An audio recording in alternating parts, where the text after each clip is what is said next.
ആരോഗ്യത്തോടെ ഇരിക്കാം. മികച്ച പരിചരണം ഞങ്ങളുടെ ഉറപ്പ്. Shoranur medical trust, Shoranur. മഞ്ഞളുങ്ങളിൽ വീട് കുത്തി തുറന്ന് പണവും വിലപിടിപ്പുള്ള വസ്തുക്കളും കവർന്നു. മഞ്ഞളുങ്കൽ പേരോക്കര ശ്രീസദനിൽ മുരളീധരന്റെ വീട്ടിലാണ് മോഷണം നടന്നത്. അലമാരയിൽ സൂക്ഷിച്ച 8000 രൂപയും നിലവിളക്കുകളും ബാത്റൂമുകളിലെ സ്റ്റീൽ പൈപ്പുകളും നഷ്ടമായി.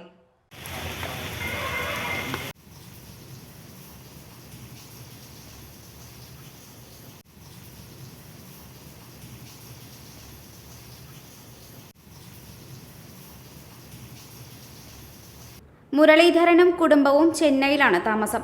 ഇന്ന് രാവിലെ വീട് വൃത്തിയാക്കാൻ ജോലിക്കാരി എത്തിയപ്പോഴാണ് വാതിൽ കുത്തി തുറന്ന നിലയിൽ കണ്ടത്. തുടർന്ന് അയൽക്കാരെ വിവരം അറിയിച്ചു. പട്ടാമ്പി പോലീസും സ്ഥലത്തെത്തി. പരിശോധനയിൽ മുൻവാതിലിന്റെ പൂട്ട് തകർത്ത് വാതിൽ പൊളിച്ച നിലയിലായിരുന്നു.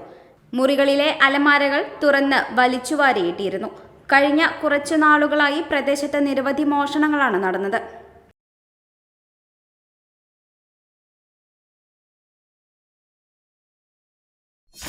.വ്യൂ ന്യൂസ്, കാഴ്ചകളാണ് ലോകം. കണ്ടു തുടങ്ങുക.